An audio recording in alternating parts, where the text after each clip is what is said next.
Welcome back to another class in statistics. Today we're going to be looking at how to find the mean of an ungroup or continuous data. For that you're going to need, of course, your calculator, a trusty question, and Mr. Chapman. Alright, so we have a question here on hours, frequency, and we're asked to find the mean. Now if you notice now that this type of question, we have what I call our limits. We have our upper limits, which is our bigger number, and we have our lower limits. We have a table that has frequency in it, and we're going to find the mean. Now, before we can find the mean, there's some things that we need to do. The first thing that we have to do is to find the midpoint of our range of data, because we have a large range and we have a frequency here. So for us to do any calculation, we need to find the midpoint. Now, how do I do that? You're going to add the upper boundary and the lower boundaries together. So you're going to say 0 plus 4, and then the answer that you get, you're going to divide that by 2. So here we're going to have 4 divided by 2. So our midpoint would have been 2 right here. And to this 2 now, we're going to multiply it by our frequency. So we're going to have 2 times 10. So the first workout is 20. Second one, the second category that we have is the 5 to 9. So we're going to add 5 and 9 together to find its midpoint and divide that by 2. So 5 and 9, that gives me 14. Half of 14 we know is 7. So 7 by 3, we get 21.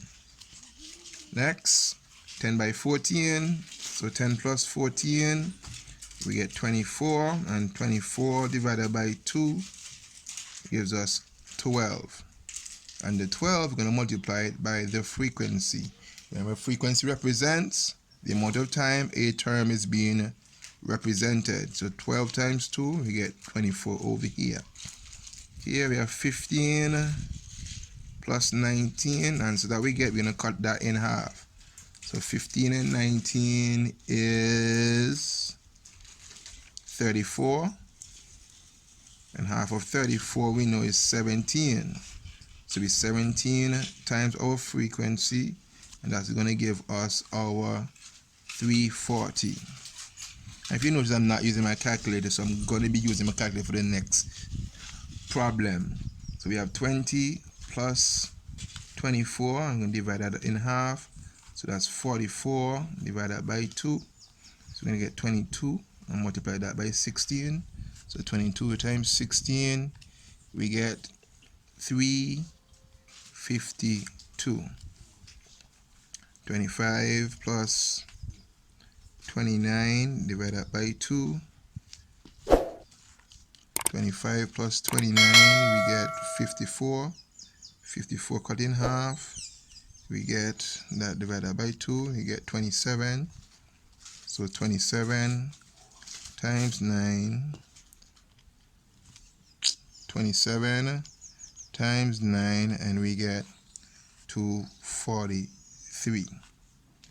Alright, so now we're going to find the mean. So we're going to say the sum of our categories. That means that we're going to add all of this together. We're going to add the total frequency so we can find the mean. For our frequency, we're going to add 10 plus 3 plus 2 plus 20 plus 16 plus 9, and we're going to get 60. So that's going to be our bottom number. And for the top, we're going to add 20 plus 21 plus 24 plus 340 plus 352 plus 243.